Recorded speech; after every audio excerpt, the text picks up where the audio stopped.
Hey everyone! Today we're diving into the book AI Engineering by Chip Wynn. 800 pages of really great content about this in-demand field that's offering salaries of $300,000 or more. In this video, I'm summarizing everything from the book to help you get a high-level overview of the field. We'll talk about foundation models, prompt engineering, RAG, fine-tuning, agents, how to build a system, improving inference, and more. I also want to mention, this is a super high-level overview of a very detailed technical book. Don't expect to learn all the details just from watching this video. I really recommend using this as a way to get an overview of what the field looks like and use it as a jumping off point for your own research and exploration. So what exactly is AI engineering, and how is it different from traditional machine learning? Let's break it down. AI engineering has exploded recently for two simple reasons. AI models have gotten dramatically better at solving real problems, while the barrier to building with them has gotten much lower. This perfect storm has created one of the fastest growing engineering disciplines today. At its core, AI engineering is about building applications on top of foundation models, those massive AI systems trained by companies like OpenAI or Google. Unlike traditional machine learning engineers who build models from scratch, AI engineers leverage existing ones, focusing less on training and more on adaptation. These foundation models work through a process called self-supervision. Instead of requiring humans to painstakingly label data, these models can learn by predicting parts of their input data.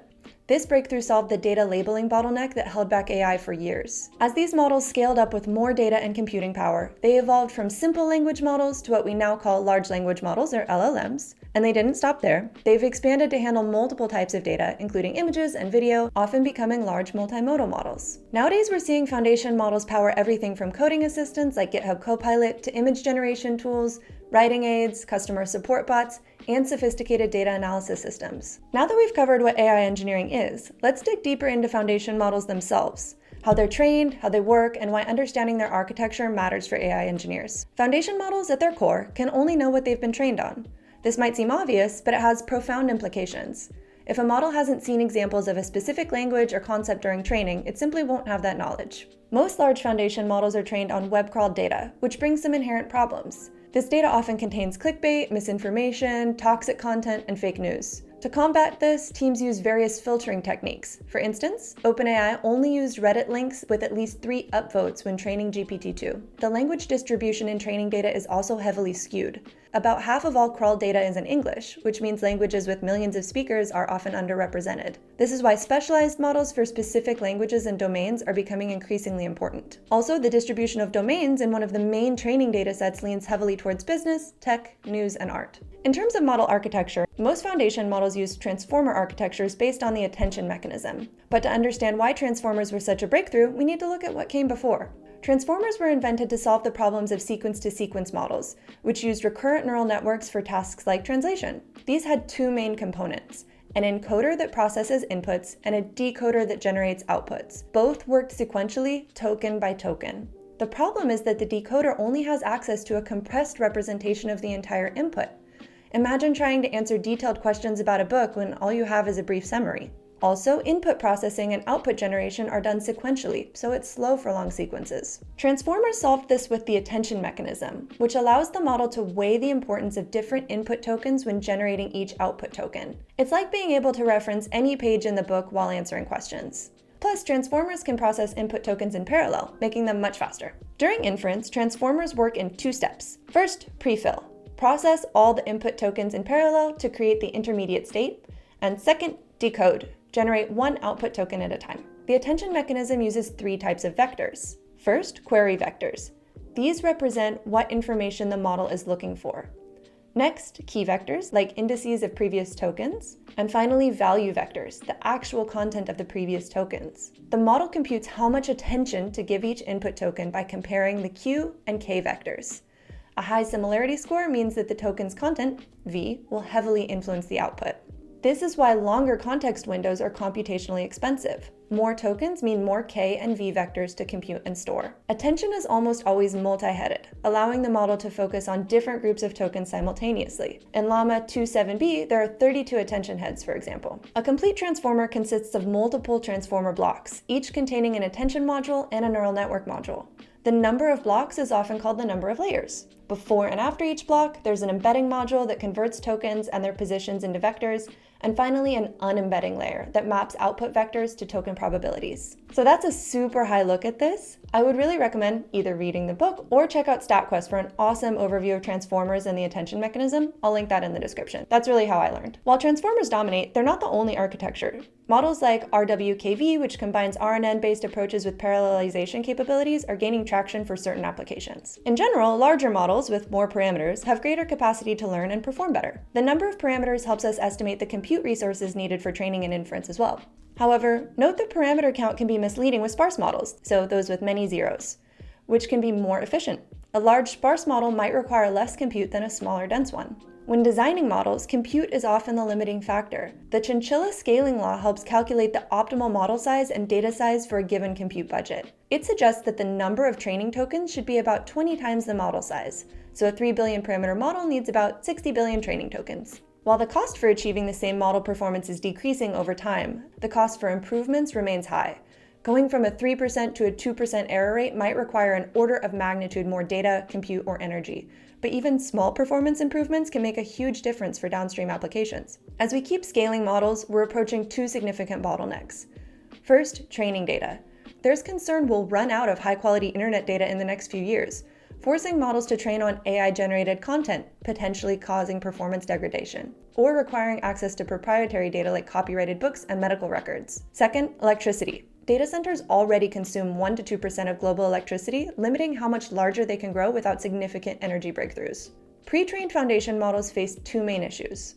They're optimized for text completion, not conversation, and their outputs can be factually incorrect or ethically problematic. Post-training aims to address these issues through two main steps. First, supervised fine-tuning. Supervised fine-tuning optimizes the model for conversations instead of completion. This requires high-quality instruction data, showing the kinds of requests the model should handle and how it should respond. It's essentially teaching the model what good responses look like. Second, preference fine-tuning. Preference fine-tuning aligns the model with human values using reinforcement learning, often called reinforcement learning from human feedback. This involves training a reward model that scores outputs based on human preferences, and optimizing the foundation model to generate responses that maximize these scores. While reinforcement learning from human feedback has been the standard approach, newer methods like direct preference optimization, DPO, are gaining traction. Some companies even skip the reinforcement learning step entirely, instead generating multiple outputs and selecting those with high reward model scores. This is a strategy called best of N. Foundation models don't just produce a single definitive answer, they generate probabilities for possible outputs. How we sample from these probabilities dramatically affects the model's responses. The simplest approach is greedy sampling, always picking the highest probability token, but this leads to repetitive, predictable text. To introduce creativity, we use sampling techniques. Temperature controls how confident the model is in its predictions. Higher temperature values, like 0.7 to 1, make outputs more creative but potentially less accurate, while lower temperatures, close to 0, make outputs more deterministic and focused. Top K sampling restricts the model to choosing from only the K most likely next tokens, typically between 50 and 500, depending on how diverse you want the responses to be. Top P sampling selects the smallest set of tokens whose cumulative probability exceeds a threshold P. A value of 0.9 means the model will only consider tokens that together make up 90% of the probability mass. This probabilistic nature explains many of the behaviors we see in foundation models, like inconsistency with minor input changes and hallucinations where models confidently state incorrect information.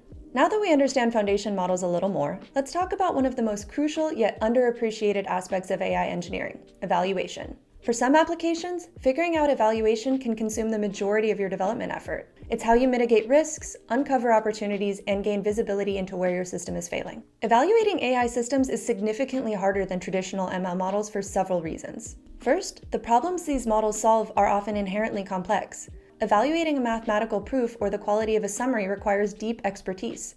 You might need to read an entire book just to judge if a summary captures the key points correctly. Second, tasks are typically open-ended with many possible correct responses.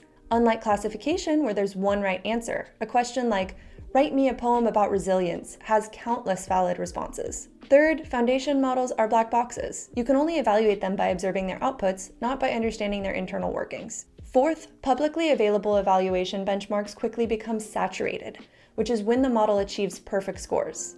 What was a challenging test yesterday becomes an easy exercise today. And finally, for general purpose models, you need to evaluate not just known tasks, but discover new capabilities that might extend beyond human abilities. All of this is made worse by a general underinvestment in evaluation compared to model development. So let's start with some fundamental metrics used to evaluate language models during training. Most autoregressive language models are trained using cross-entropy, or its relative, perplexity. These metrics essentially measure how well the model predicts the next token in a sequence. Entropy measures how much information, on average, a token carries. The higher the entropy, the more information dense each token is, and the more unpredictable the language. If you can perfectly predict what I'll say next, what I say carries no new information. Language models learn the distribution of their training data. The better a model learns this distribution, the better it becomes at predicting what comes next, resulting in lower cross-entropy. A perfectly trained model would achieve cross-entropy equal to the entropy of the training data itself, and the KL divergence between the two will be 0. Perplexity is simply the exponential of cross-entropy. It measures the amount of uncertainty a model has when predicting the next token. Higher perplexity means that there are more possible options the model is considering. What counts as good perplexity depends entirely on the data. More structured data has lower expected perplexity because it's more predictable. The larger the vocabulary, the higher the perplexity because there are more possible options. And the longer the context length, the lower the perplexity tends to be. While perplexity is useful for guiding training and serves as a proxy for a model's general capabilities, it becomes less reliable for models that have undergone significant post-training with SFT or RLHF. As models get better at completing tasks, they might actually get worse at predicting the next token in a statistical sense. Perplexity can also be used to detect if a text was in a model's training data, because it would be unusually good at predicting those tokens, and to identify nonsensical text, which would have abnormally high perplexity. For some tasks, we can perform exact evaluation, where there's no ambiguity about the correct answer, like multiple choice questions. This is in contrast to subjective evaluation, like grading an essay. The gold standard here is functional correctness, evaluating whether the system performs its intended functionality. For example, if I ask a model to book a restaurant reservation, did it make the correct reservation? This is the ultimate metric for any application, though it's not always clear how to measure it. In coding tasks, functional correctness translates to execution accuracy. Does the code run and produce the expected output? For gaming bots, we can measure objective performance metrics like win rates. When reference data is available, we can evaluate outputs by comparing their similarity to this ground truth. This approach is bottlenecked by how much and how fast reference data can be generated, either by humans or AI. There are 3 main ways to compare outputs to references. First, exact match, a binary measure that works for simple questions with definitive answers, like who was the first woman to win the Nobel Prize? Second, lexical similarity, a continuous measure of how much the tokens overlap between the output and reference. This can use techniques like edit distance, how many changes are needed to transform one text into another, or n-gram overlap metrics like blue and rouge. The drawback is that you need a comprehensive set of reference responses, and the references themselves can be wrong. Plus, higher lexical similarity doesn't necessarily mean a better response. There are many ways to express the same idea. Third, semantic similarity. This is a continuous measure of whether 2 texts have the same meaning, regardless of the specific words used. This is typically implemented by comparing text embeddings using metrics like cosine similarity. The advantage is that it doesn't require references, but it does depend on the quality of the underlying embedding algorithm. One of the most powerful and common methods for evaluating AI models in production is using another AI model as a judge. These AI judges are fast, easy to use, and relatively cheap compared to human evaluators.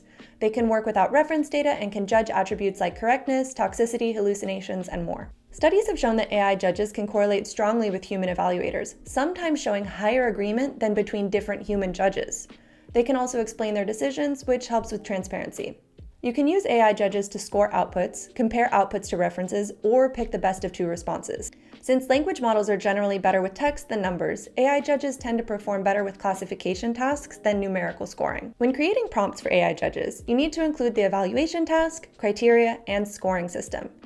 Few-shot examples generally work better than zero-shot, which we'll talk about later in the prompt engineering section, though longer prompts do increase costs. Interestingly, you don't always need your strongest model as the judge. Specialized, smaller models can often perform evaluation tasks effectively, which helps reduce costs and latency. However, of course, AI judges have limitations. Like all AI applications, they're probabilistic. The same judge given the same input can produce different scores if prompted differently or simply run twice. This makes evaluation results harder to reproduce or trust. Additionally, metrics aren't standardized across different systems. One system's definition of faithfulness might differ from another's. Models also exhibit biases. They might prefer responses from the same model. This is called self-bias. Favor the first answer in a comparison. This is position bias. or prefer lengthier answers, verbosity bias. You can mitigate these biases through techniques like randomizing the order of responses, but this also increases costs. Now that we understand evaluation, let's tackle one of the most crucial decisions in AI engineering: model selection. With the increasing number of readily available foundation models, the challenge isn't developing models, but selecting the right one for your application. During application development, you'll go through model selection multiple times as you progress through different adaptation techniques. For instance, when doing prompt engineering, you might start with the strongest model to evaluate feasibility, then work backwards to see if smaller models would suffice. If you decide to fine-tune, you might start with a small model to test your code before moving to a larger one. The selection process typically involves two key steps. First, finding the best achievable performance on the task, and then second, mapping models along a cost-performance axis and choosing the model that gives the best performance for your budget. Your criteria for evaluating a model can be organized into 4 buckets. First, domain-specific capabilities. How well does the model understand your specific domain? For example, if you're summarizing legal documents, how well does it understand legal terminology? Second, general capabilities.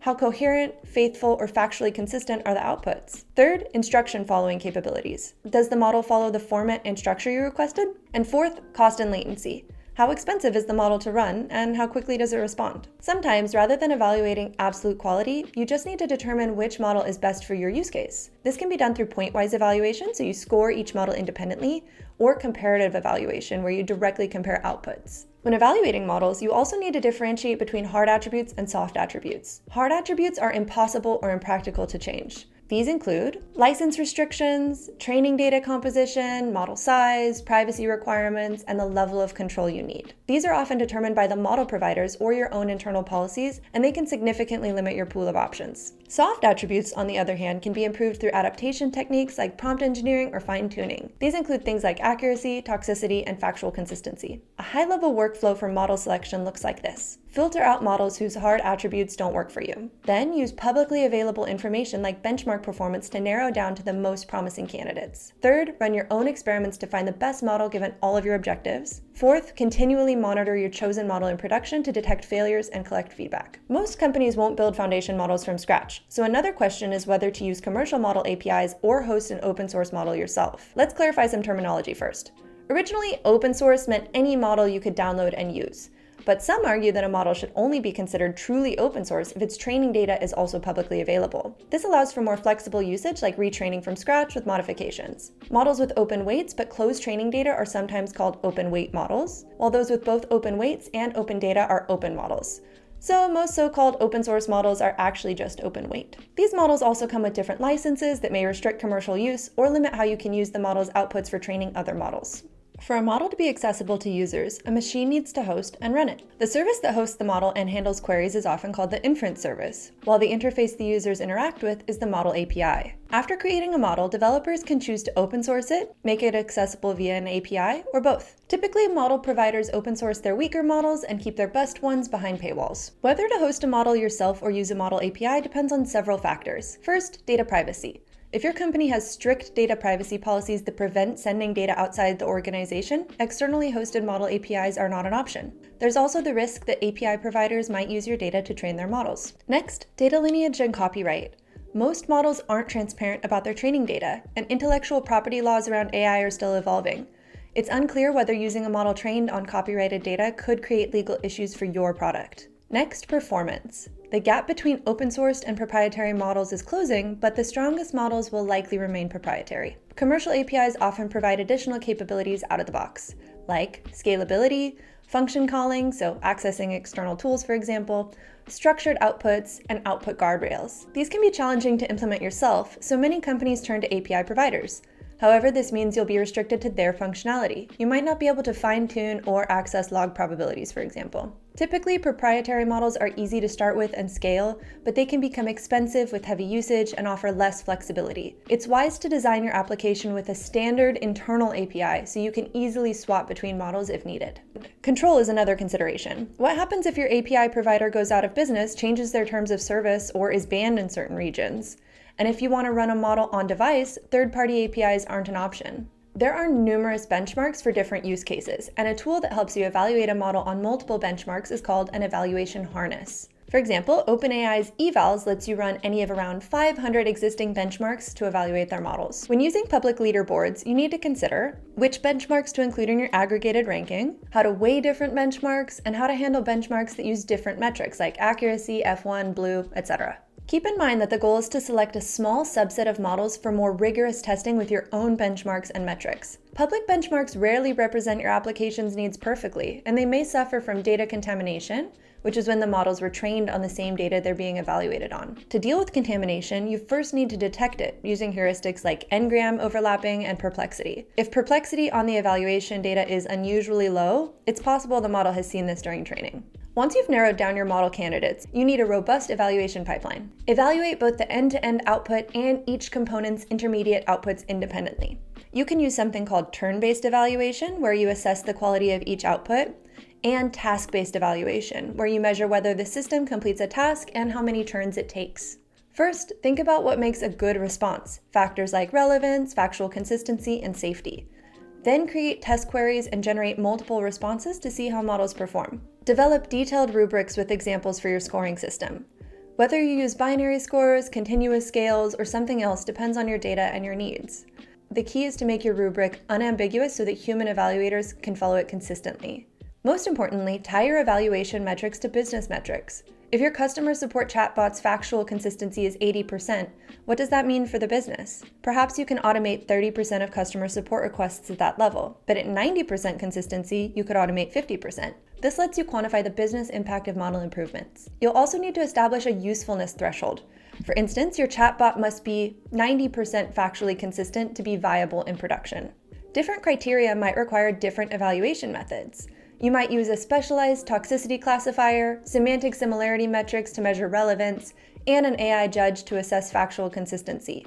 You can even mix and match evaluation methods for the same criteria. For example, maybe use a cheap classifier on all your data and an expensive AI judge on just 1% for high-quality signals. While automated metrics are preferable for scale, don't hesitate to include human evaluation, even in production. Just do it on a subset of data to keep costs manageable. It's also crucial to evaluate your application on different slices of data or users to ensure it performs well across segments and avoid biases. This helps you identify areas for improvement and prevents Simpson's paradox, where a model performs better on aggregate but worse on each individual subset. How much evaluation data you need depends on your application and methods.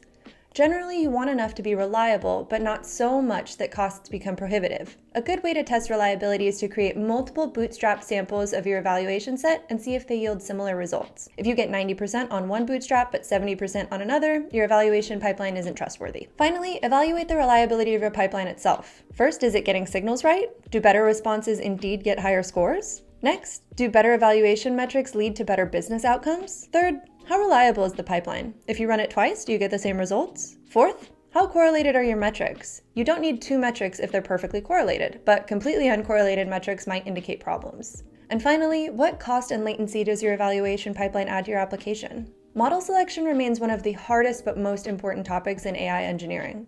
With the rapidly growing number of foundation models available, your challenge isn't developing models, but selecting the right one for your specific needs, balancing performance, cost, privacy, and control.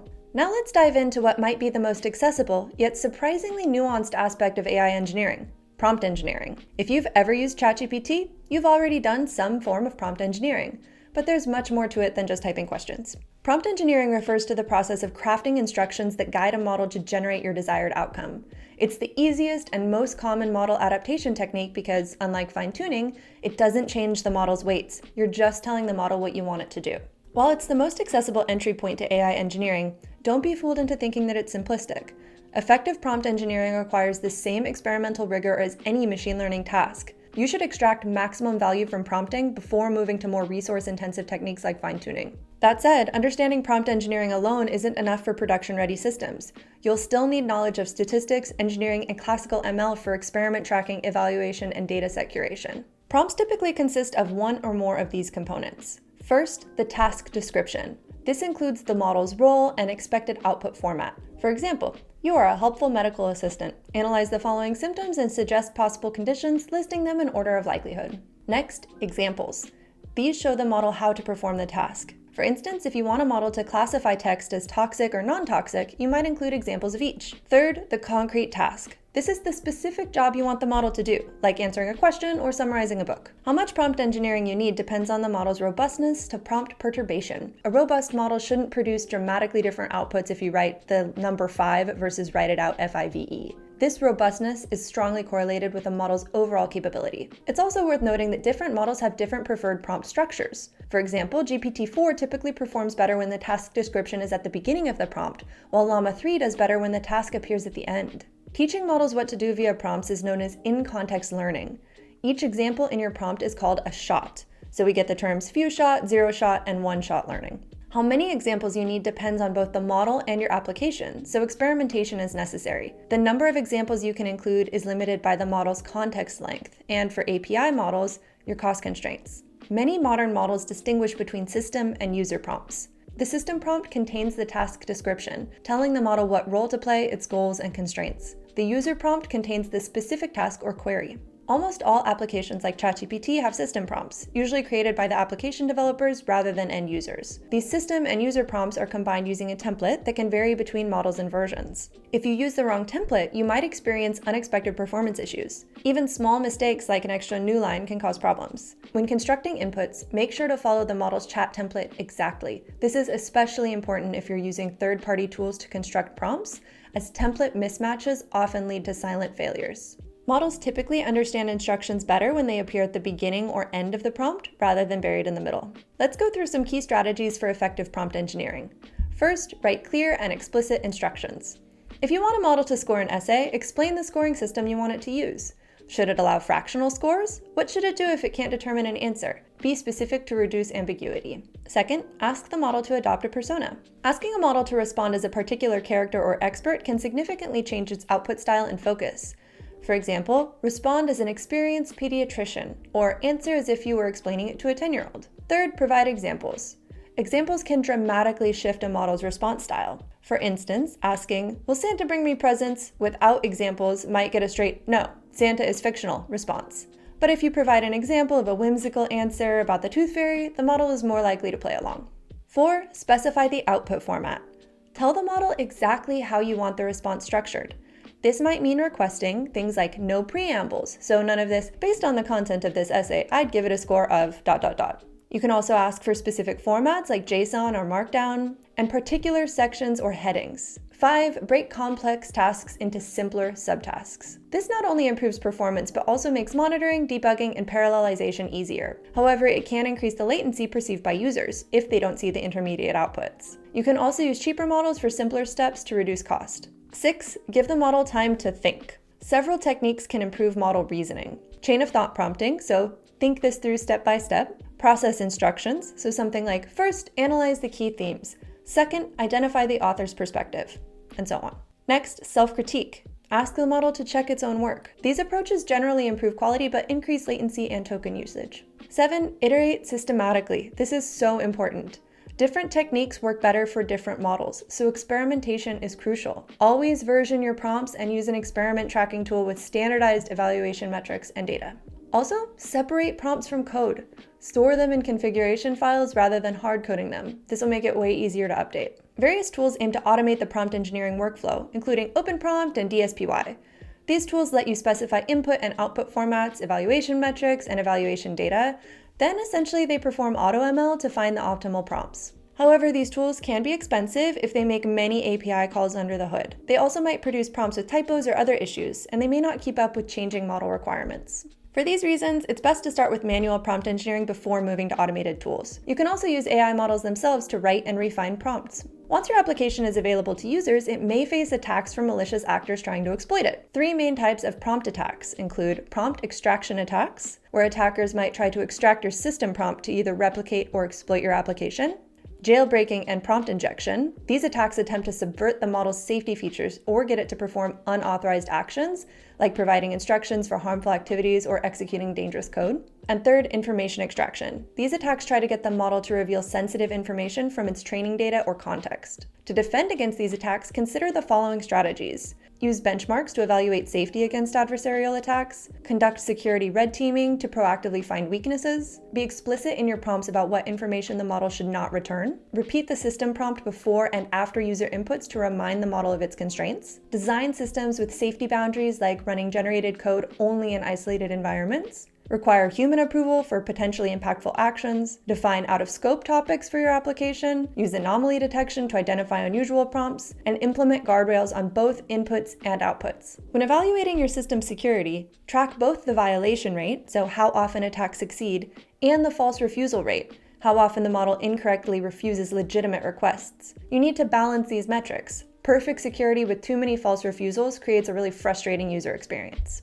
By approaching prompt engineering with this combination of creativity and rigor, you can extract remarkable performance from foundation models without the complexity and expensive fine-tuning. Remember that small changes in your prompts can lead to significant improvements in output quality, so experiment widely and measure carefully.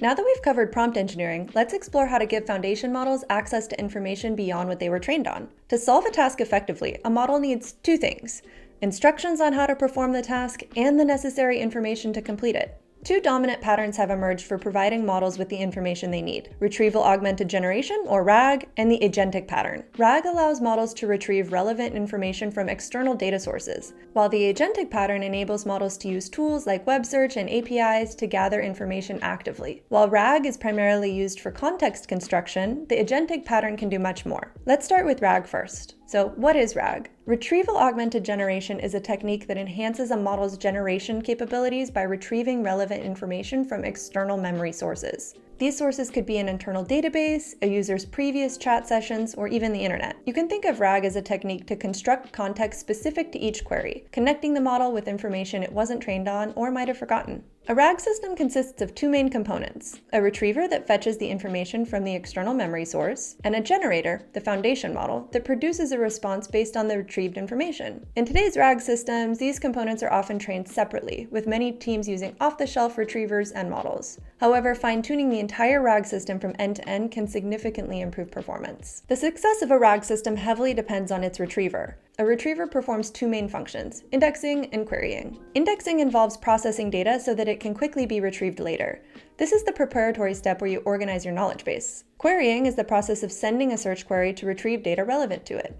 How you index your data determines how you retrieve it later. Let's walk through a simple example. Imagine your external memory is a database of documents, like contracts or meeting notes. These documents can range from 10 tokens to 1,000,000 tokens in length. Naively retrieving whole documents would make your context arbitrarily long, potentially exceeding the model's context window. To avoid this, you typically split each document into smaller chunks, which we'll discuss later. For each user query, your goal is to retrieve the data chunks most relevant to that query. Then, with some post-processing to join the retrieved chunks with the user's prompt, you generate the final prompt that goes to the model.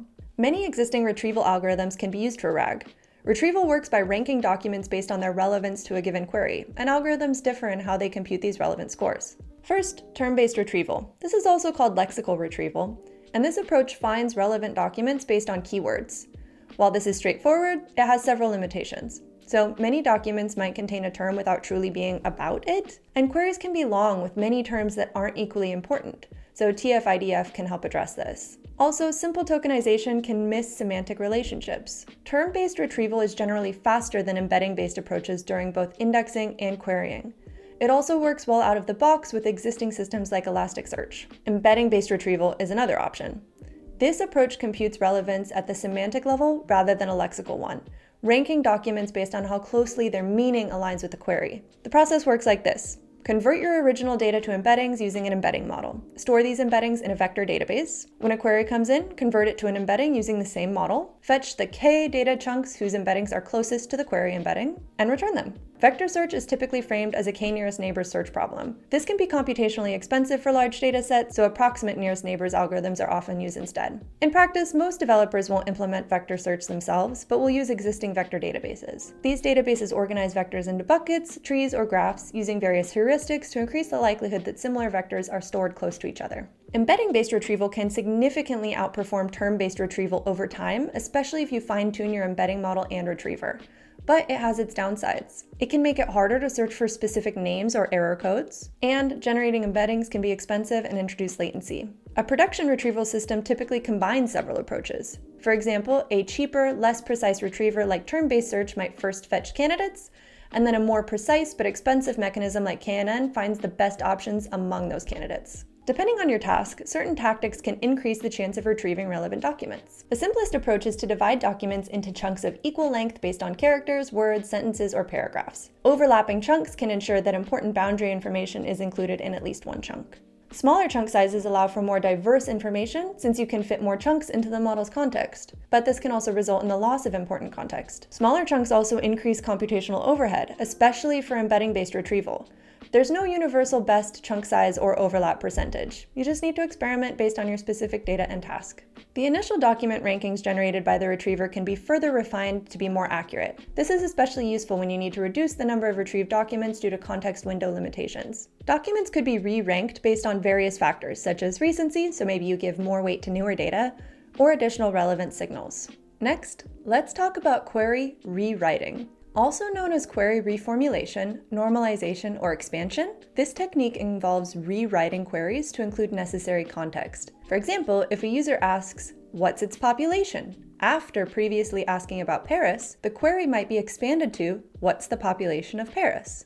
Each chunk can be augmented with relevant context to make it easier to retrieve. This might include metadata like tags and keywords, or for e-commerce products, it could be information like descriptions and reviews. You can also augment chunks with context from the full document to help them retain more of the original meaning. For example, maybe a summary of the entire document. When choosing a retrieval solution, consider first, what retrieval mechanisms it supports, term-based, embedding-based, and/or hybrid. For vector databases, what embedding models and vector search algorithms are supported. Also consider scalability, both for data storage and query traffic. You'll need to think about indexing speed and batch processing capabilities, query latency, pricing structure, and compliance requirements as well. It's also important to note that RAG isn't limited to just text. It can also be used with multimodal and tabular data. For instance, if a user asks, "What's the color of the house in the Pixar movie Up?" a multimodal RAG system might first retrieve an image of the house to help the model answer. Similarly, RAG can work with tabular data using text-to-SQL conversations. The system can execute a query on a database and then generate a response based on the results.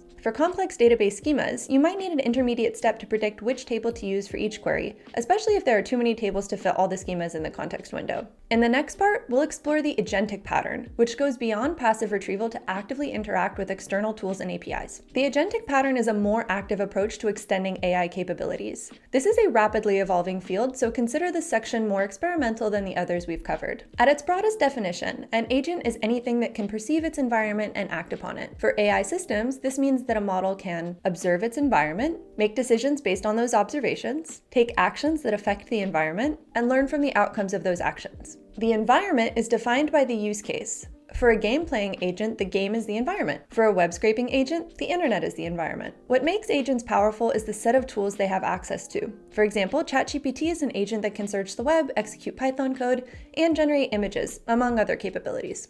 Remember our RAG example with tabular data? That was actually a simple agent with 3 actions: generating SQL queries, executing those queries, and producing a response. Let's see how this works in practice. If a user asks, "Project the sales revenue over the next 3 months," the agent might first reason about how to accomplish the task, then generate a SQL query to fetch historical sales data. Next, it would execute that query against the database, analyze if the retrieved information is sufficient, possibly generate and execute additional queries, and then create a projection based on the gathered data. Finally, it would conclude that the task has been successfully completed. Compared to simpler AI applications, agents require more powerful models because they often need to perform multiple steps to complete a task. The overall success rate decreases with each step because of compounding errors, and the stakes are higher since agents have access to potentially powerful tools. Speaking of tools, agents can be equipped with various tools, which fall into several categories. First, knowledge augmentation tools. These could be things like text or image retrievers, as in RAG, SQL executors for database access, web search capabilities, APIs for accessing inventory systems, email readers, etc., and web browsers for navigating online content, whether public or private. Next, we have capability extension tools like calculators, since AI models often struggle with complex math, time zone or unit converters, translation services, and code interpreters. We also have write action tools, so tools that enable the agent not just to read but also write to systems. These can automate workflows but require strong security protocols. Complex tasks require planning, and there are many possible ways to decompose a task. Not all approaches will be successful, and not all will be efficient. To help with debugging and to prevent cases where a model executes unnecessary API calls, planning should be decoupled from execution. The process typically works like this. First, ask the agent to generate a plan. Then validate the plan before execution, and then only execute once validated. Plans can be validated using heuristics, like removing plans with invalid actions or too many steps, or by using another AI model as a judge. You can even generate several plans in parallel and then ask an evaluator to pick the most promising one. For particularly important or sensitive tasks, you might want a human in the loop to review plans before execution. While foundation model agents use the model itself as the planner, reinforcement learning agents are trained using reinforcement learning algorithms. This approach uses more resources than foundation models, but could offer performance improvements in the future. The simplest way to turn a model into a plan generator is through prompt engineering. You tell the model what functionality it has available and the expected inputs and outputs for each tool. You can improve your prompts by writing better system prompts with more examples, providing clearer descriptions of tools and their parameters, simplifying functions as much as possible, using a stronger model, or fine-tuning a model specifically for plan generation. As a practical tip, always ask the system to report what parameter values it uses for each function call. This provides a sanity check that can catch many issues before execution. Another useful approach is to generate plans in natural language first, then translate them to the exact function calls in a second step. This helps if function names change over time, or if you fine-tune a model specifically for plan creation. The translation can often be done by a smaller, cheaper model. Agents can fail in various ways, so it's important to have robust evaluation methods. There are lots of different things that can go wrong, so we could have planning failures, like using invalid tools, using valid tools but with invalid parameters, using valid tools with incorrect parameter values, or failing to achieve the goal or satisfy constraints. To evaluate planning capability, create a dataset where each example is a tuple of task, available tools, and constraints. For each task, use the agent to generate multiple plans and compute metrics like the percentage of generated plans that are valid, how many attempts it takes to get a valid plan, percentage of tools called that are valid, and how often invalid tools are called. You could also have tool failures, so that could include things like bad translation from high-level plans to specific function names, no access to the required tools, or tools giving incorrect outputs, like poorly generated SQL queries. For this, your efficiency metrics might be: how many steps does the agent need on average to complete a task? What's the cost to complete a task? How long does each action typically take? Are there particularly slow or expensive actions? And how does the agent compare to baselines, which might be another agent or a human? One of the key challenges for agents is remembering information over time. A memory system allows a model to retain and utilize information across interactions. AI models typically have three main memory mechanisms. There's the internal knowledge embedded in the model itself through training. There's the context window, which is kind of your short-term memory for immediate session-specific information. And finally, external data sources like RAG systems. This is kind of like your long-term memory. Information that is essential to all tasks should be incorporated via training. Rarely needed information should reside in long-term memory, while short-term memory is for immediate, context-specific information. Benefits of a well-designed memory management system include storing information longer than the context window allows, persisting information between sessions, making a model more consistent in its responses and actions. By combining RAG for information access, tools for capability extension, planning for complex tasks, and memory systems for continuity, agents can tackle increasingly sophisticated problems. While this field is still evolving rapidly, it represents one of the most promising frontiers in AI engineering. As with all powerful technologies, agent systems require careful consideration of safety, security, and ethical use. The more capable an agent becomes, the more critical it is to ensure it operates within appropriate boundaries and with proper oversight. Now let's explore fine-tuning, the process of adapting a model to a specific task by further training it and adjusting its weights. While prompt engineering and RAG are relatively lightweight techniques, fine-tuning offers deeper customization but requires more resources and expertise. So when to fine-tune? Fine-tuning can improve a model's performance in two ways. First, by enhancing domain-specific capabilities like coding or answering medical questions. And second, improving instruction following abilities like adhering to specific output formats. However, fine-tuning requires significant upfront investment. It often needs more memory than what's available on a single GPU, making it expensive. This is why reducing memory requirements has become a primary motivation for many fine-tuning techniques that we'll discuss later. So you should consider fine-tuning when you've already exhausted what you can achieve with prompt-based methods, you need to produce consistent, structured outputs, and you're working with smaller models that need to perform better on specific tasks. A common approach is model distillation, fine-tuning a small model to imitate a larger model's behavior using data generated by the large model. On specific tasks, a small, fine-tuned model may outperform a larger general-purpose model. On the other hand, you should avoid fine-tuning if you need a general-purpose model. Fine-tuning can improve performance on specific tasks, but degrade performance on others. Or if you're just starting to experiment with a project. Many teams jump straight to fine-tuning before thoroughly exploring simpler approaches. So what about fine-tuning versus RAG? After you've maximized performance gains from prompting, choosing between RAG and fine-tuning depends on whether your model's failures are information-based or behavior-based. If the model fails because it lacks information, like private company data or recent events, RAG gives the model better access to that information. If the model has behavioral issues, which I think is very funny to say, like outputs that are factually correct but irrelevant, or they're in the wrong format, fine-tuning might help more. If your model has both issues, start with RAG because it's easier. Begin with a simple term-based solution and evolve from there. In many cases, combining RAG and fine-tuning will give you the biggest performance boost. So the workflow to adapt a model to a task might be, first, design evaluation criteria and an evaluation pipeline. Then try to get the model to perform the task with prompting alone. Add more examples to the prompt from there. At that point, if the model continues to have information-based failures, try more advanced RAG like embedding-based retrieval. If it continues to have behavioral issues, opt for fine-tuning. Finally, combine RAG and fine-tuning for a bigger performance boost. Because of the scale of foundation models, memory is a major bottleneck for both inference and fine-tuning. The memory requirements for fine-tuning are typically much higher than for inference due to how neural networks are trained. Neural networks are typically trained using backpropagation. Each training step consists of a forward pass, where we compute the output from the input, and a backwards pass, where we update the model's weights using signals from the forward pass. During inference, only the forward pass is executed. During training, both passes are needed.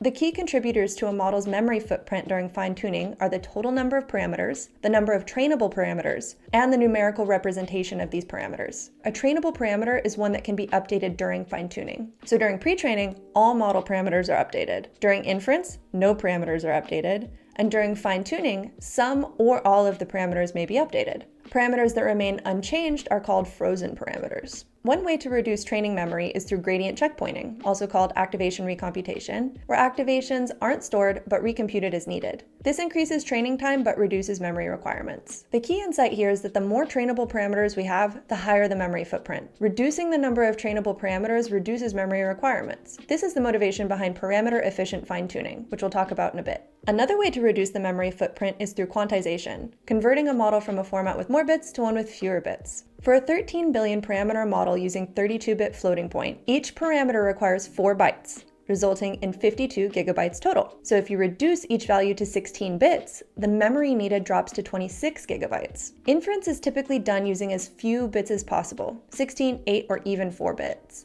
Training is more sensitive to numerical precision, so it's usually done in mixed precision, with some operations in higher precision, like 32-bit, and others in lower precision, like 16 or 8-bit. Different numerical formats balance range, so the span of values that can be represented, and precision, how exactly a number can be represented. There are a few different formats. Reducing precision can cause values to change or result in errors, so it's important to load models in their intended format. For example, when Llama 2 was released, its weights were optimized for BF16, causing significantly worse quality when loaded with FP16. Now let's talk about PEFT. In the early days of smaller models, full fine-tuning, so updating all the model parameters, was common. This required a lot of high-quality annotated data and substantial computational resources. As models grew, people started using partial fine-tuning, focusing on specific layers, like only the last layer. This reduces memory requirements, but it isn't very parameter efficient. Parameter efficient fine-tuning techniques insert additional parameters into strategic locations in the model to achieve strong fine-tuning performance with a small number of trainable parameters. While this can increase inference latency slightly, as adapters add computational steps, PEFT methods are generally not only parameter efficient, but also sample efficient. They can work with just a few thousand examples compared to the millions potentially needed for full fine-tuning. PEFT methods fall into 2 categories. So we have adapter-based methods, this is also called additive methods, that add new model weights. And then we have soft prompt-based methods that introduce special trainable tokens. The most popular adapter-based method is LoRA, low-rank adaptation. Unlike traditional adapters, LoRA incorporates additional parameters without increasing inference latency. Instead of adding new layers, LoRA uses modules that can be merged back into the original layers. LoRa works by decomposing weight matrices into products of smaller matrices, then updating only these smaller matrices. For a weight matrix with dimensions n by m, LoRa first chooses a smaller dimension r, the rank, then creates two matrices, A, which is n by r, and B, which is r by m.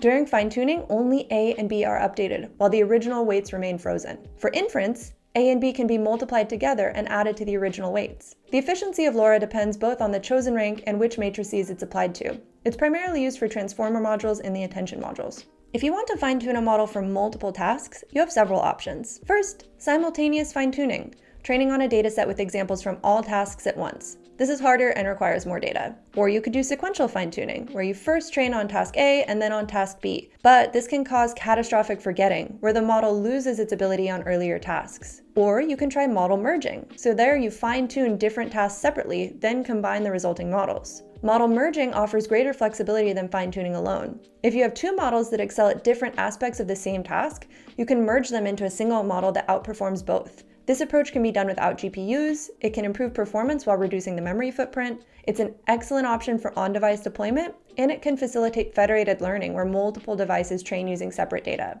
Unlike ensembling, which combines the outputs of multiple models, merging combines the models themselves. This improves performance without the higher inference cost of running multiple models. Several merging approaches exist. So we have summing, where we just add the weight values of the constituent models together. This is the most common. We could have layer stacking, so we take different layers from different models and stack them. This is also called Frankenmerging, or concatenation, where we just combine the parameters. This is less recommended because it doesn't reduce memory compared to separate models. So here's a practical fine-tuning approach and what a typical development path might look like. First, test your fine-tuning code using the cheapest, fastest model you have and ensure it works. Then, test your data by fine-tuning a mid-sized model. If training loss doesn't decrease with more data, something might be wrong. After that, run experiments with your target model to see how far you can push performance, and then map the price-performance frontier and select the model that makes the most sense for your use case. Alternatively, a distillation path looks like this. Start with a small dataset and the strongest model you can afford. Then train the best possible model with this small dataset. Use this fine-tuned model to generate more training data. Use the expanded dataset to train a cheaper model. When choosing fine-tuning methods, here are some things to consider. So for beginners, start with adapter techniques like LoRa before attempting full fine-tuning. Understand that data volume matters. Full fine-tuning typically requires thousands to millions of examples, while PEFT can work with hundreds. Also, you'll need to know how many fine-tuned models you need. Adapter methods let you serve multiple variants that share a base model. There are also some key hyperparameters that you should know. These ones in particular significantly impact fine-tuning results. So we have the learning rate, just like in machine learning. If the loss curve fluctuates, the learning rate is likely too high. If it's stable but decreases very slowly, the rate's probably too low. Generally, start larger and decrease over time. We also have batch size. Larger batches process training examples faster but require more memory. Small batches lead to more unstable training. So to address instability, you can accumulate gradients across several batches. We also need to think about the number of epochs. Smaller datasets typically need more epochs than larger ones. For millions of examples, 1 to 2 epochs might suffice. For thousands of examples, 4 to 10 may be needed. Reduce epochs if you see overfitting. We also have prompt loss weight. For instruction fine-tuning, this determines how much prompts should contribute to the loss compared to the responses. If it's set to 100%, prompts and responses contribute equally. If it's 0%, the model learns only from responses. The default is typically 10%. While the technical process of fine-tuning has been simplified by frameworks that handle the training process and suggest sensible defaults, the strategic decisions around fine-tuning remain complex. The key is knowing when to fine-tune, which technique to use, and how to balance the trade-offs between performance, resources, and data requirements. While most companies can't afford to train foundation models from scratch, nearly all can differentiate themselves through high-quality data sets for adaptation. As the saying goes, garbage in, garbage out, and nowhere is this more true than in dataset engineering. We're witnessing a shift from model-centric to data-centric approaches in AI development. Model-centric AI tries to improve performance by enhancing the models themselves, so designing new architectures, increasing model sizes, or developing new training techniques. Data-centric AI, on the other hand, focuses on improving performance by enhancing the data, developing better data processing techniques, and creating high-quality datasets that allow superior models to be trained with fewer resources. For companies adapting foundation models rather than building them from scratch, the data-centric approach offers the greatest competitive advantage. The type of data you need depends on your adaptation task. For self-supervised fine-tuning, you need sequences of relevant domain data. For instruction fine-tuning, you need data in instruction, response format. For preference fine-tuning, you need instruction, winning response, losing response format. For reward modeling, you need either preference data or examples with explicit scores. Your training data should exhibit the behaviors you want your model to learn. This can be particularly challenging for complex behaviors like chain of thought reasoning or tool use in agentic workflows. When developing conversational applications, you need to consider whether you require single-turn data, multi-turn data, or both. Single-turn data helps train a model to respond to individual instructions, while multi-turn data teaches the model how to solve tasks through dialogue, like clarifying user intent before addressing the task or incorporating corrections. A small amount of high-quality data can outperform a large amount of noisy data, a principle confirmed by teams working on models like Llama 3. They found that human-generated data is often prone to errors and inconsistencies, particularly for nuanced policies, leading them to develop AI-assisted annotation tools to ensure high quality, which is interesting to me. But what makes data high quality? There are several factors to consider. First, relevance. The examples should be relevant to your target task. Legal text from the 19th century might not be relevant for answering contemporary legal questions. You'll also need alignment with task requirements. If your task focuses on factual consistency, annotations need to be factually correct. If it demands creativity, annotations should be creative. We also need to think about consistency. Annotations should be consistent across examples and annotators. They need to be correctly formatted, so data should adhere to the expected structure. They need to be sufficiently unique. You want minimal duplicates in your data set. They need to be compliant and follow internal and external policies. And you need coverage. Your training data needs to cover the range of possible problems you want to solve, requiring sufficient diversity. Missing coverage in important areas will result in poor performance for those cases, no matter how much data you have overall. But how much data do you need? Asking how much data you need is kind of like asking how much money you need. The answer varies widely depending on your situation. Several factors influence data requirements. So if you're fine-tuning, then the fine-tuning technique matters. Full fine-tuning typically requires orders of magnitude more data than parameter-efficient methods like LoRa. With tens of thousands to millions of examples, full fine-tuning might be appropriate. With just hundreds to a few thousand examples, PEFT methods will likely work better. It also depends on your task complexity. A simple sentiment classification task requires much less data than complex question answering about financial filings, for example. The base model performance also makes a difference, so the closer the base model is to your desired performance, the fewer examples you'll need. Larger, more capable base models generally require fewer examples to fine-tune effectively. OpenAI's fine-tuning guide demonstrates that with fewer examples, around 100, more advanced models give better fine-tuning results. However, after fine-tuning on a large dataset, around 550,000 examples, all models perform similarly, regardless of their initial capabilities. So in short, with limited data, use PEFT methods on more advanced models. With abundant data, full fine-tuning on smaller models becomes viable. Before investing in a large dataset, start with a small, well-crafted set of around 50 examples to see if fine-tuning improves your model. If you see clear improvements, more data will likely help further. If you see no improvement with a small dataset, a larger one rarely solves the problem.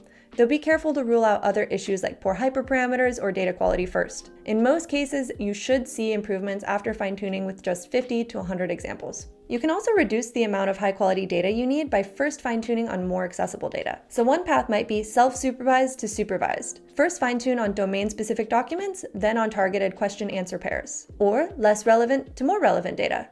First fine-tune on adjacent domains with abundant data, then on your specific domain. Or synthetic to real data. First fine-tune on AI-generated examples, then on limited real examples.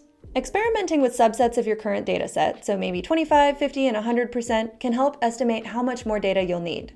A steep performance gain with increasing dataset size suggests significant improvement from doubling your data. A plateau indicates diminishing returns. So let's say you need more data. How can you get it if you don't have enough for your use case? If possible, you'll want to create a data flywheel that leverages user interactions to continually improve your product. This offers a significant competitive advantage. Or you could also just check available datasets. You can often mix and match different sources, though all data must be thoroughly verified for quality and appropriate licensing. When annotating your own data, the challenge isn't just the annotation process, but creating clear guidelines. You need to explicitly define what makes a good response. Can a response be correct but unhelpful? What distinguishes a score of 3 versus 4? These guidelines are crucial both for human and AI-powered annotations. Trust me, one of the hardest machine learning problems I've ever had to solve was an issue with human labelers. Data augmentation creates new examples from existing data, which is another option. So you could do things like flipping an image to create a new variant. Or you could use data synthesis. This generates artificial data that mimics real data properties, like simulating mouse movements on a web page. The key difference between augmented data and synthetic data is that augmented data is derived from real data, while synthetic data is created from scratch. Data synthesis, therefore, is particularly valuable for addressing privacy concerns when working with sensitive information. Together, some combination of these techniques should allow you to produce data at scale, increase coverage across your problem space, and possibly improve quality with AI-generated data, since humans aren't always great at creating consistent data. But of course, make sure to measure the quality of your AI-generated data just like you would for human-generated data. Once you have your data, you need to process it. Data processing can be time-consuming, but it is critical for quality.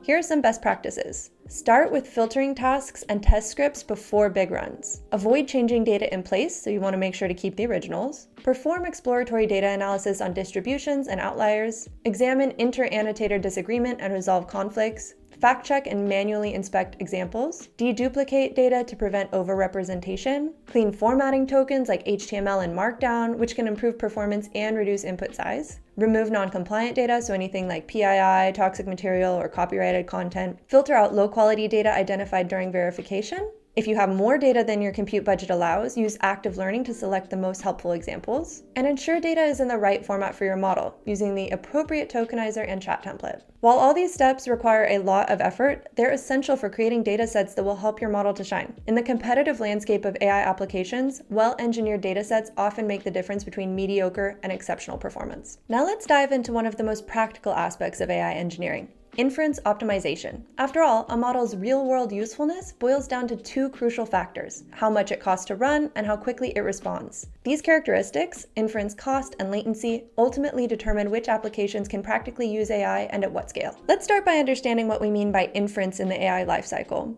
There are two distinct phases in an AI model's journey: training and inference. Training builds the model, while inference uses the model to compute outputs for given inputs. In a production environment, the component responsible for running the model inference is called an inference server. This server hosts available models, allocates hardware resources to execute them, and returns responses to users. The inference server is part of a broader inference service that also handles receiving, routing, and pre-processing requests. So what does this mean for you? Well, if you're using a model API like those from OpenAI or Google, you're essentially outsourcing this inference service. But if you decide to host models yourself, you'll need to build, optimize, and maintain your own inference infrastructure. To optimize inference, we first need to understand what's slowing things down. Generally speaking, AI workloads face two types of bottlenecks. Compute-bound bottlenecks occur when the limiting factor is the computational power available. Tasks requiring intensive calculations like image generation are typically compute-bound. Memory bandwidth-bound bottlenecks occur when the limiting factor is how quickly data can move between memory and processors. Autoregressive language model inference is typically memory bandwidth-bound. Profiling tools like NVIDIA Insight can help determine which bottleneck affects your workload through something called a roofline chart. What's important to understand is that different optimization techniques address different bottlenecks.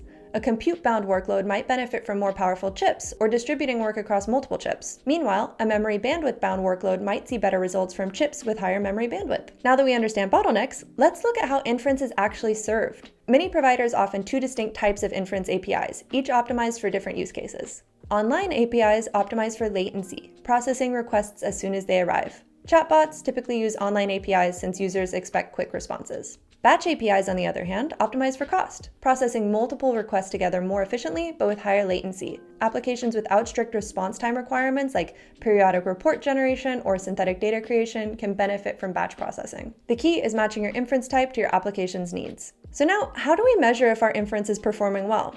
That brings us to our next section. Here are some key inference performance metrics. To optimize effectively, we need to know what we're measuring. Several metrics help us evaluate inference performance. The first and perhaps most notable metric is latency, the time from when users send a query until they receive a complete response. For autoregressive models like LLMs, latency breaks down into two components.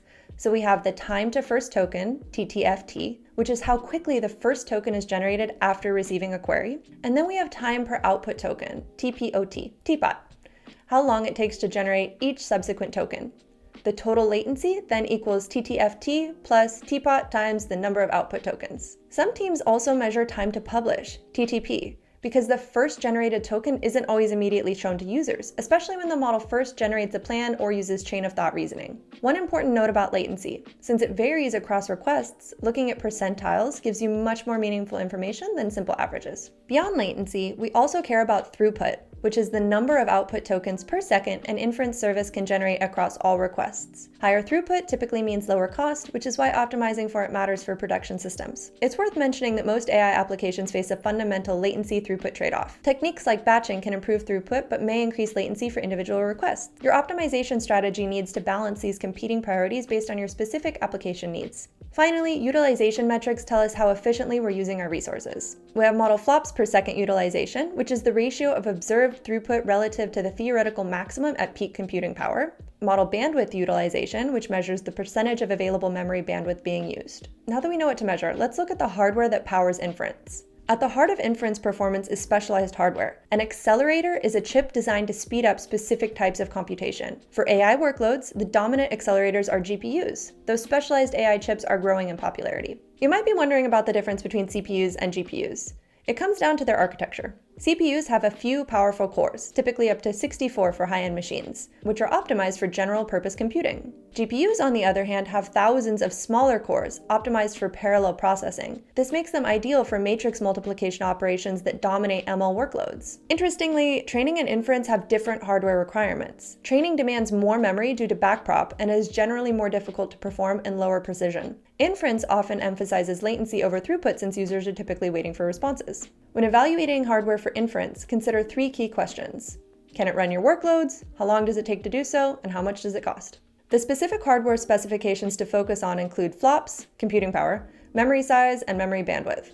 For compute-bound workloads, prioritize chips with more flops. For memory-bound workloads, focus on higher bandwidth and more memory.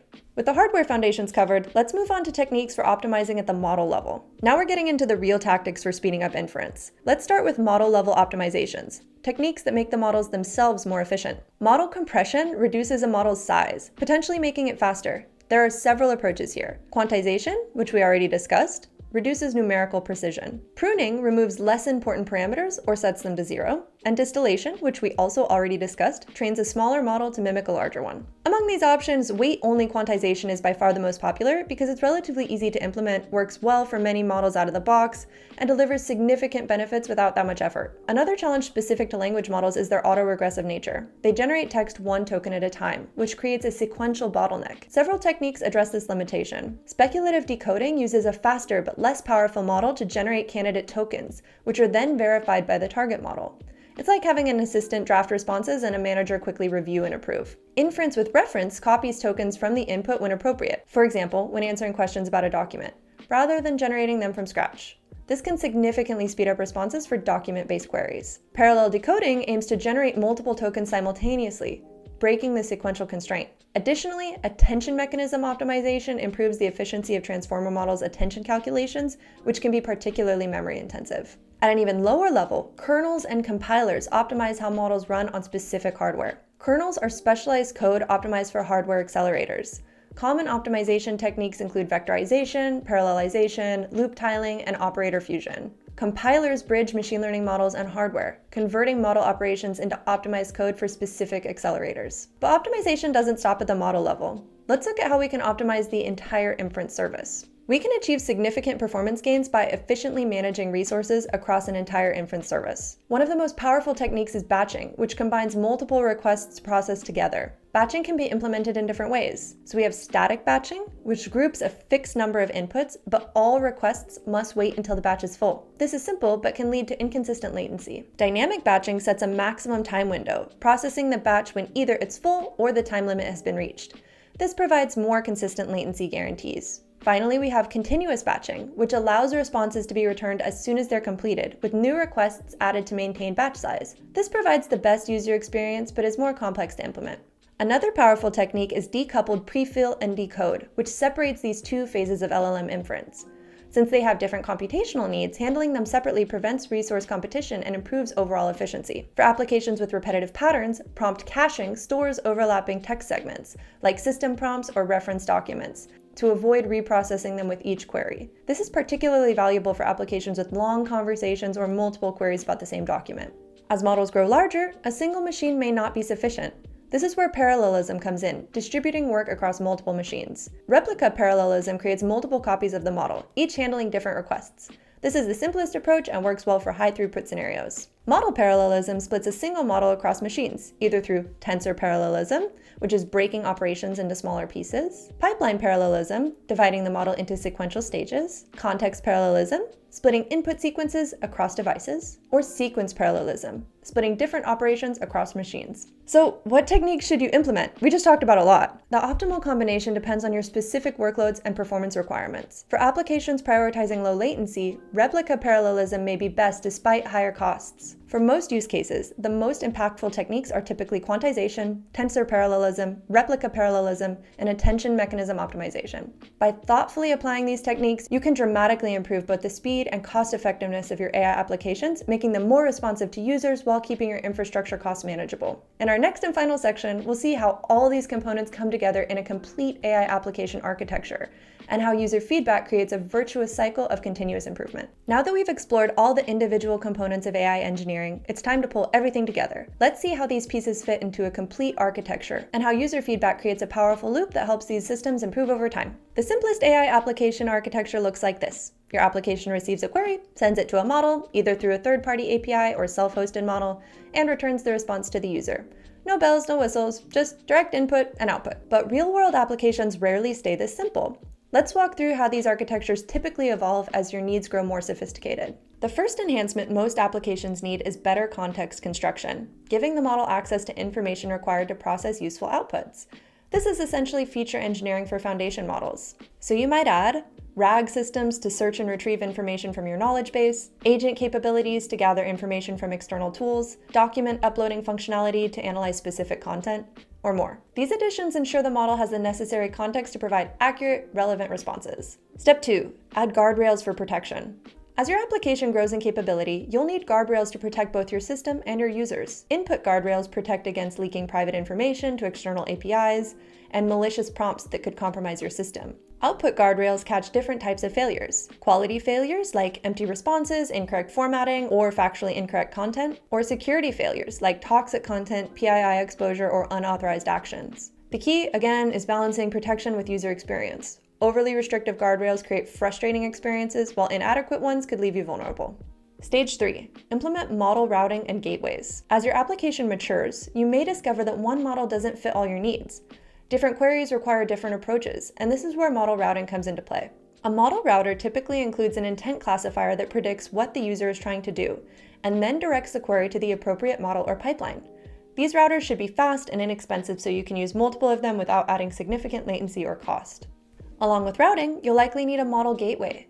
This is an intermediate layer that provides a unified interface to different models, both self-hosted and commercial, access control and cost management, fallback policies to handle rate limits or API failures, and load balancing, logging, and analytics. The gateway approach makes your codebase much more maintainable. If a model API changes, you only need to update the gateway, not every application that uses it. It's a classic example of separations of concerns in software engineering. Next, stage 4, optimize with caching. As your user base grows, performance and cost optimization become increasingly important. This is where caching enters the picture. Inference caching includes techniques like KV caching to optimize the attention mechanism, and prompt caching to avoid reprocessing identical prompt components. Caching is particularly valuable for multi-step processes like chain-of-thought reasoning or queries requiring time-consuming actions like retrieval or web searches. For implementation, your options range from in-memory storage, which is fast but has limited capacity, to databases like PostgreSQL and Redis. You'll also need an eviction policy like least recently used or least frequently used to manage cache sizes as you scale. Stage 5, add complex logic and write actions. This is the most sophisticated AI applications go beyond simple question answering to incorporate complex multi-step reasoning flows, agentic patterns with loops and decision-making, and write actions that make changes to the environment. Write actions like sending emails, placing orders, or initiating transfers dramatically increase your system's capabilities, but also introduce significant risks. These should be implemented with sufficient caution and appropriate safeguards. As your architecture grows in complexity, keeping track of everything becomes increasingly challenging. This is where monitoring and observability become critical. While related, they serve slightly different purposes. Monitoring tracks external outputs to detect when something goes wrong, but doesn't necessarily help identify the cause. It's like knowing your car broke down, but not why. Observability, on the other hand, ensures that sufficient information about your system's internal state is collected so that when something goes wrong, you can diagnose the issue without deploying new code. It's like having sensors throughout your car that can pinpoint exactly what failed. There are 3 key metrics that can help you evaluate your observability: MTTD, or mean time to detection, how long it takes to detect an issue; MTTR, mean time to response; and CFR, change failure rate, which is the percentage of deployments that result in failures. Each component in your pipeline should have its own metrics, and you should understand how these metrics correlate to your business's North Star metrics. Remember the golden rule of observability: just log everything. When metrics indicate a problem, detailed logs help you identify exactly what went wrong. As your application evolves to include multiple models, data sources, and tools, managing these interactions can become increasingly complex. This is where an orchestrator becomes valuable, helping you specify how these components work together. AI orchestrator tools like LangChain, Llama Index, Flowise, Langflow, and Haystack help manage these complex pipelines. However, it's often wise to start building your application without an orchestrator first to understand the core mechanics before adding another layer of abstraction. Now let's talk about what might be the most valuable asset in AI engineering: user feedback. This feedback provides proprietary data that can give you a genuine competitive advantage.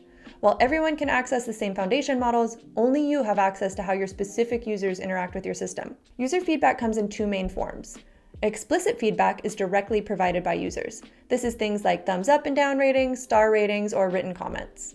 Implicit feedback is inferred from user behavior. This could be things like early termination, error corrections or question clarifications, complaint messages, sentiment, frequency of regenerating responses, and conversation length. When designing your feedback systems, consider carefully when to request input. You could ask for feedback at the beginning of the experience, like asking for skill level in a language learning app, or when something unexpected happens, like slow response time, or at natural decision points, like offering between 2 alternative responses. The goal is to gather valuable insights without disrupting the user experience. Remember that every request for feedback creates friction, so use these opportunities wisely.